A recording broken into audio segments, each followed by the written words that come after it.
Hay muchas más especies que aún no han sido descritas, están en todos los hábitats donde hay plantas con flores, están adaptadas para alimentarse de polen y néctar, usando el primero fundamentalmente como alimento para las larvas y el segundo como material energético. Estas colonias no llegan a ser tan grandes ni duraderas como las de la abeja doméstica. Las abejas se distinguen de las avispas apoideas por las setas o pelos que cubren su cuerpo que, en el caso de las abejas, son plumosas y ramificadas. Las hembras de la mayoría de las abejas tienen órganos para transportar el polen, llamados escopas o corvículas, generalmente en las patas posteriores o en la región ventral del abdomen. En las hembras, la séptima lámina abdominal dorsal está subdividida en dos. En lo que se refiere al comportamiento, la característica dominante es que coleccionan polen y néctar para alimentar a sus larvas y tienen adaptaciones anatómicas y fisiológicas para realizar esta función. Algunas avispas, como las avispas del polen, las Brachygastra y las avispas de Camoati también realizan algunas de estas actividades. También hay especies de abejas que alimentan a sus crías con carroña. La abeja de la resina de Indonesia Megachile pluto es la especie de mayor tamaño, las hembras alcanzan 39 milímetros. La especie de menor tamaño debe ser una abeja sin aguijón de la tribu Meliponini cuyas obreras son de 2 milímetros de longitud. Una abeja tiene un par de ojos compuestos, que ocupan gran parte de la cabeza. Las patas delanteras de las abejas corbiculadas tienen peines para limpiar las antenas. Las patas posteriores de las hembras de muchas especies llevan cepillos o canastas para transportar el polen. En las hembras los últimos segmentos están modificados en un aguijón. En la abeja doméstica el abdomen tiene 7 segmentos. El ciclo vital de las abejas, ya sea de las especies solitarias o sociales, consiste de varias etapas, comenzando por el huevo. La larva carece de patas y pasa por varias mudas. La mayoría de las abejas solitarias y semisociales de climas templados pasan el invierno en el estadio adulto o el de pupa y emergen en la primavera, cuando numerosas plantas están floreciendo. Generalmente, los machos emergen primero y proceden a buscar hembras con quien aparearse. En el caso de los abejorros y algunas otras especies solo las hembras apareadas pasan el invierno. Los machos de la generación anterior todos mueren a la llegada del invierno. El sexo de las abejas es determinado por el sistema de haplodiploidía en que los huevos fertilizados son hembras y los no fertilizados son machos. Las abejas tropicales pueden tener varias generaciones al año y no pasar por diapausa, como lo hacen la mayoría de las especies de abejas de otros climas. En el caso de abejas solitarias, cada huevo es depositado en una celdilla que ha sido provisionada con una mezcla de polen y néctar. En las abejas sociales hay alimentación progresiva, es decir que la larva sigue recibiendo alimento durante su desarrollo. El nido puede ser un agujero en el suelo o en madera en las abejas solitarias, o tener una estructura compleja con panales como los de los abejorros. Abejas sin aguijón y abejas domésticas carecen de patas pero pueden moverse dentro de la celdilla haciendo uso de tubérculos en sus costados. En algunas especies el adulto emerge pocos días después, habiendo completado la metamorfosis. En otras especies el adulto recién emerge la primavera siguiente después de hibernar sin haber completado la metamorfosis. El etólogo Carl von Frisch estudió la navegación de la abeja doméstica, demostró que las abejas se comunican por medio de la danza de la abeja, en que una obrera indica la ubicación de una fuente de alimentos.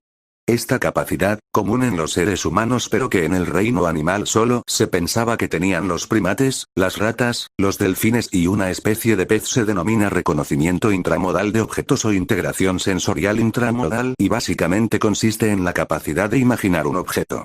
Abejas obreras de una colonia se sacrifican por sus hermanas, defendiendo la colmena en contra de avispas atacantes. Las abejas, al igual que otros himenópteros, tienen un sistema de determinación del sexo, llamado haplodipoidía, en que los machos son haploides y las hembras diploides. P408. Esta situación hace que las hembras hijas de una misma madre compartan una mayor proporción de genes que en otras situaciones. En las especies haplodiploides, las hembras se desarrollan de huevos fertilizados o diploides y los machos de huevos haploides.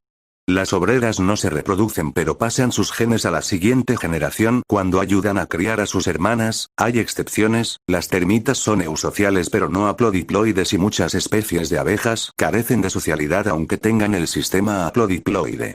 Las abejas pueden ser solitarias o vivir en varios tipos de comunidades, diversos tipos y grados de socialidad parecen haber evolucionado repetida e independientemente en distintos grupos de abejas. En algunas especies, los grupos de hembras que cohabitan son hermanas y si hay división del trabajo dentro del grupo, son consideradas semisociales, cuando la única diferencia entre las castas es de comportamiento como en algunas avispas polistinas, la sociedad es considerada eusocial primitiva. Las verdaderas abejas melíferas género Apis, con 7 especies reconocidas actualmente, son de alta eusocialidad. Los meliponinos o abejas sin aguijón son eusociales, almacenan alimentos, construyen nidos complejos y tienen colonias permanentes establecidas por medio de enjambres. Los abejorros son eusociales, en forma semejante a las avispas Vespidae. Los nidos pueden llegar a tener entre 50 y 200 abejas al final del verano. La estructura de los nidos es relativamente simple. Las especies primitivamente eusociales son más comunes que las eusociales pero son menos estudiadas, solamente las hembras apareadas pasan el invierno. Unas pocas especies llegan a tener colonias de varios centenares, como Alictus hesperus. Algunas especies son eusociales en parte de su área de distribución pero no en otras, o tienen una mezcla de nidos sociales y solitarios en la misma población. Las abejas de las orquídeas incluyen especies primitivamente eusociales, algunas abejas Ayorapini también forman colonias primitivamente eusociales. Alimentan a las larvas en forma progresiva como las abejas melíferas y los abejorros.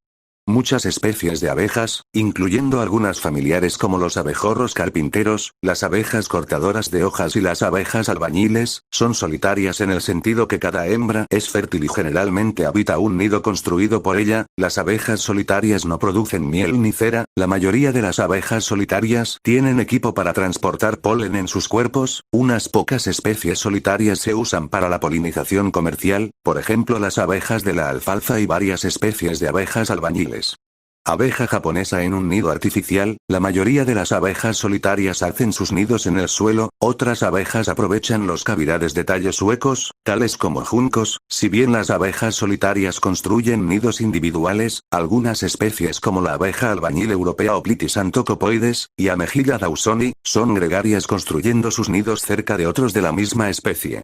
En algunas especies, varias abejas comparten la misma entrada, pero cada una cuida su propia sección del nido y sus propias crías. Todas las abejas parásitas son solitarias, algunas parasitan a otras abejas solitarias y las que parasitan abejas sociales no necesitan obreras sino que usurpan los nidos de otras especies.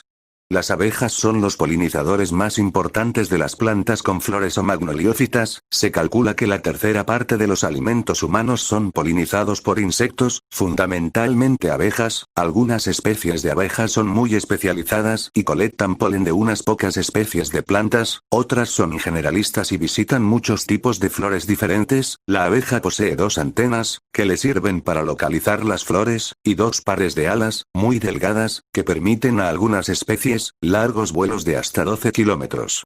La abeja fósil más antigua conocida pertenece al Cretácico temprano, presenta caracteres muy primitivos que la relacionan con las avispas, tiene caracteres especializados, apomorfías, típicos de Antopila o sea de abejas, pero además conserva 2 caracteres ancestrales o plesiomorfías de las patas. Estos son caracteres de transición entre las abejas y otros grupos de himenópteros. Es un miembro de la subfamilia Meliponinae en la familia Apidae y es considerada una especie más avanzada evolutivamente. Los primeros polinizadores no fueron abejas, sino escarabajos y o moscas, es decir que el síndrome floral de polinización por insectos ya estaba bien establecido cuando aparecieron las abejas. Es posible que la aparición de estas adaptaciones haya motivado o contribuido a la radiación adaptativa de las plantas con flores, contribuyendo a su vez al aumento de la biodiversidad de las abejas. De los grupos vivientes se considera que Melitidae es el más primitivo y que es el taxón hermano de